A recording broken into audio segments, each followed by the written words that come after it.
Hello friends, welcome to Law and GK. So friends, on this channel we discuss the contents of law and previous year papers of judicial services and other legal exams. So friends, in today's video we are going to discuss the preliminary exam paper of Himachal Pradesh Judicial Services 2013, paper Civil Law 1. So friends, if you are new on this channel, I would like to recommend कि आप जो है इस channel को जल्दी से subscribe कर लीजिए because it will be very beneficial for you in your preparation for judiciary and other legal exams. And while subscribing, don't forget to press the bell icon so that you can get the notification for our upcoming videos. And if you like this video, just click the like button over there and appreciate this with your friends so that they can come to know about this channel as well. And अगर आपको हमारे efforts अच्छे लगे हों तो in addition to like and subscribe, kindly give us a super thanks.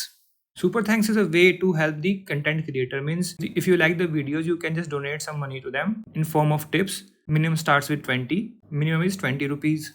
So paper 1 civil law 1 question number 1 is identification of accused through his photograph is admissible in evidence. A इसका answer रहेगा और इसके लिए आप एक case देख सकते हैं. कौन सा? Ram Lochan Ahir versus state of West Bengal. Next is 2. Section 40 to 42 of Indian Evidence Act deals with the relevance of judgment, decree and order. C is the answer. Next is 3. Under the law of evidence, the term hearsay is used with reference to what? Is done, spoken या फिर written? All of these. D is the answer. Next is 4. A fact when it is neither proved nor disproved is said to be not proved. B is the answer. Next is 5. In which section of Indian Evidence Act is founded on the doctrine laid down in Pickards versus Sears? ये है estoppel पर, तो C इसका answer रहेगा. Section 115. Next is 6. Under section 110, the term possession denotes actual present possession, juridical possession या फिर symbolic possession. All of the above. D is the answer. Next is 7. The Criminal Law Amendment Act 2005 amended. क्या amend हुआ था इससे? Section 154 Indian evidence act, hostile witness वाला section. B is the answer. और ये ए सी और जो 47 ए है ये आए थे आईटी एक्ट अमेंडमेंट 2000 से. Next is 8. From presumption and inference में बी ड्रॉन विच में बी अफर्मेटिव या फिर डिसअफर्मेटिव या फिर दोनों हो सकती हैं, तो दोनों हो सकती हैं. सी इसका आंसर रहेगा. और प्रिजम्पशंस कहाँ पर है? सेक्शन 114 एविडेंस एक्ट में. Next is 9. Estoppel can be by attestation, recital in deed, standing by. All of these. D is the answer. Next is 10. Exception to the rule against admissibility of hearsay evidence are provided in section 6 में भी है, 32 में भी, 34 में भी. All of these. D is the answer. Next is 11. Presumption of survivorship is contained in section 107. B is the answer. देखिए जो last वाला पेपर था जो 2014 वाला उसमें 108 पूछा हुआ था, इस बार 107 पूछ लिया. Next is 12. Section 114 in station G refers to presumption as to arising from withholding evidence. B is the answer. Next 13. Under the Himachal Pradesh Courts Act 1976, the state government may fix the number of civil judges to be appointed after consultation with the High Court. B is the answer. का mention किया गया section 3 में of HP Courts Act. Next is 14. Under the Himachal Pradesh Courts Act, who prepares list of holidays to be observed in each year in civil courts? High court prepare करेगा. सी is the answer. का mention किया गया है section 26 of HP courts act. Next 15. Under the Indian stamp act, stamp means any mark, seal, endorsement. All of these. D is the answer. Section कौन सा Indian stamp act में? यह definition section 226 of Indian stamp act. Next 16. Under section 72 Indian stamp act, the offence committed in respect of any instrument may be tried in any district in which such instrument is found. A is the answer. Next 17. Under the Indian Stamp Act, the government may reduce duties prospectively, retrospectively. दोनों हो सकते हैं, prospective या फिर retrospective. C is the answer. कहाँ mention किया गया? Section 9 of Indian stamp act में। Next 18, who prescribe the rate of exchange for the conversion of foreign currency into the currency of India for the purpose of collecting the stamp duty. तो central government B is the answer. और section कौन सा है ये? Section है ये 20 का 2 Indian stamp act. Next is 19, under the Indian Stamp Act, an instrument shall be deemed to be unstamped if written in contravention of Section 13 of Indian Stamp Act. C is the answer.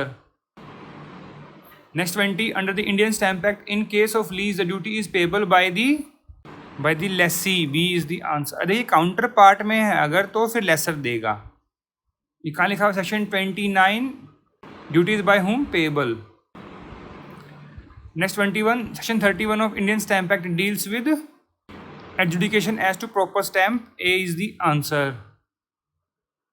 Next 22, the provision regarding allowances for stamp are contained in Chapter 4 of Indian Stamp Act. B is the answer. Next 23, which section of Specific Relief Act provides that specific relief to be granted only for enforcing civil rights and not for penal laws? ये Section 4, C is the answer.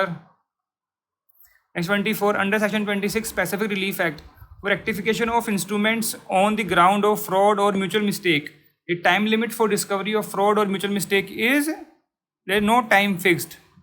D is the answer. जब भी पता लग जाए तब आप कर सकते हो। D इसका आंसर रहेगा। Next 25, a mandatory injunction in the nature is restitutory या फिर prohibitory है, दोनों ही है ये। C is the answer. कहाँ पर mandatory injunction? Section 39 of specific relief act. Next 26, an injunction can not be granted. कब? देखिए सेक्शन 41 बात करता है इंजंक्शन व्हेन रिफ्यूज्ड। तो when a plaintiff has no personal interest, सब रिफ्यूज कर देंगे। To prevent the breach of contract performance of which would not be specifically enforce, तब भी हो जाएगा। To prevent a continuing breach in which plaintiff is एक्विज्ड, तब भी हो जाएगा। तो फिर D all of the above इसका आंसर रहेगा।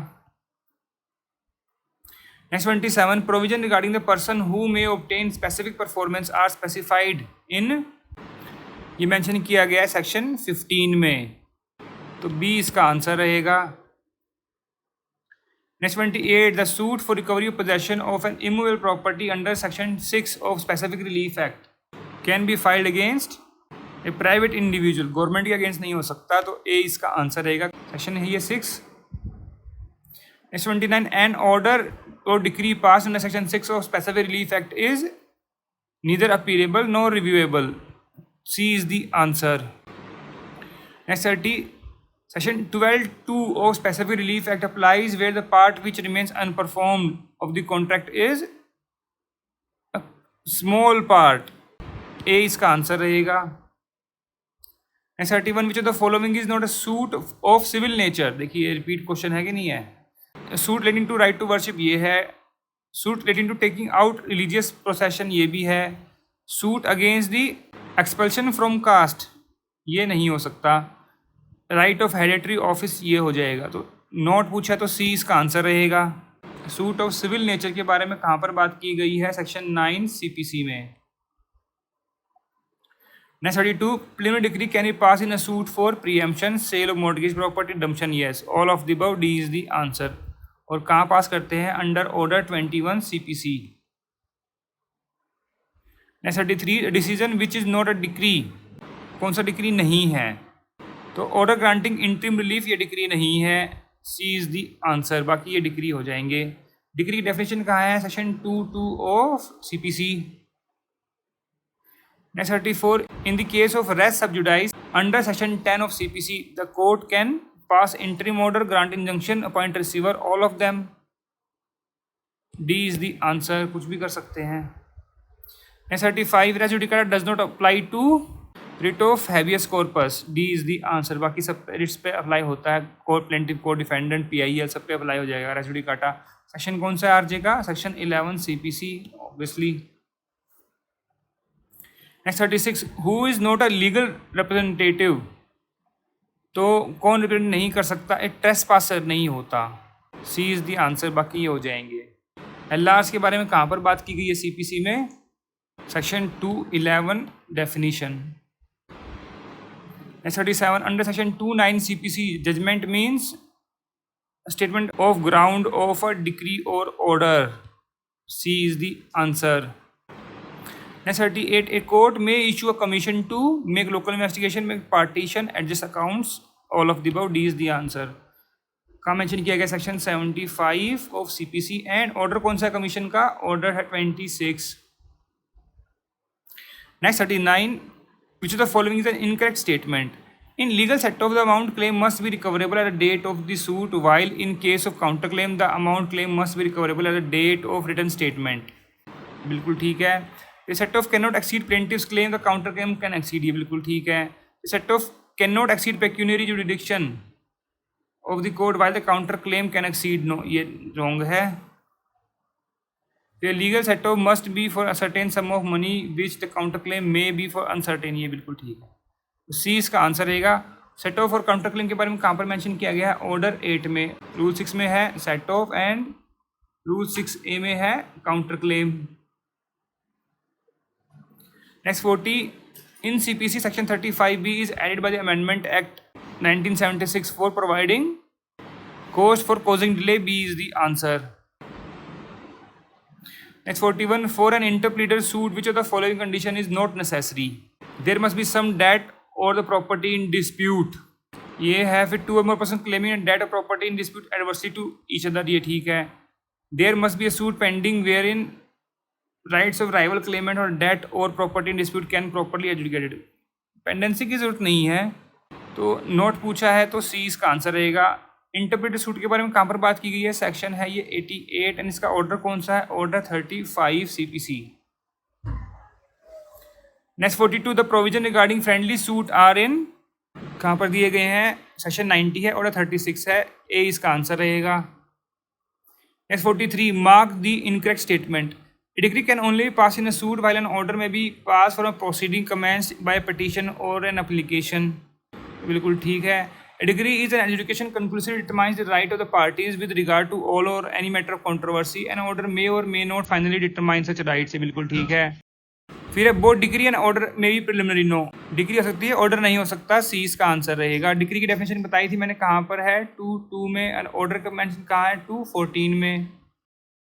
नेक्स्ट 44, एन ऑर्डर और direction given by the court which pass a decree to which would be competent to execute a decree to attach a property belonging to the judgment debtor is called precept as per section 46 CPC. A is the answer.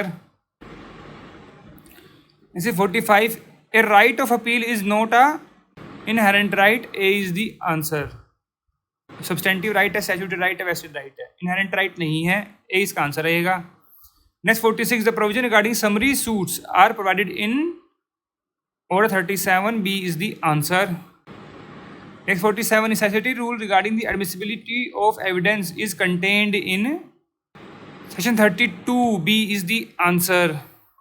DD भी यहीं पर है ना 32 में. Next 48, facts which are inconsistent with any fact in issue are relevant is the basis of plea of alibi. A is the answer. Section कौन सा है? 11 Evidence Act. Next 49, the conduct to be relevant under section 8 of Indian Evidence Act, it must be previous subsequent. कुछ भी हो सकता है, either previous subsequent. C is the answer. Next is 50, section 31 Indian Evidence Act refers to estoppel. इसमें लिखा हुआ है कि admissions are not conclusive proof but may operate as estoppel, है ना? तो B इसका आंसर हो गया. So friends, here we have discussed all the questions of preliminary exam paper of Himachal Pradesh Judicial Services 2013 paper civil law 1. अगर आपको इसमें कोई कमी लगी हो, कोई सजेशंस हो, कोई एडवाइस हो, कोई कमेंट्स हो, तो आप जो है कमेंट सेक्शन में जाकर भी लिख सकते हैं. We always appreciate your comments. And अगर आपको ये वीडियो अच्छी लगी और एफर्ट्स हमारे अच्छे लगे हो तो उसको जरूर लाइक कीजिएगा, शेयर कीजिएगा अपने फ्रेंड्स के साथ, so that they can come to know about our channel and वो भी बेनिफिट ले सकें. एंड अगर आपको हमारे एफर्ट्स अच्छे लगे हों तो in addition to like and subscribe, kindly give us a super thanks. Super thanks is a way to help the content creator. Means if you like the videos, you can just donate some money to them in form of tips. Minimum starts with 20. Minimum is 20 rupees. So friends, thanks very much for watching this video. Thank you.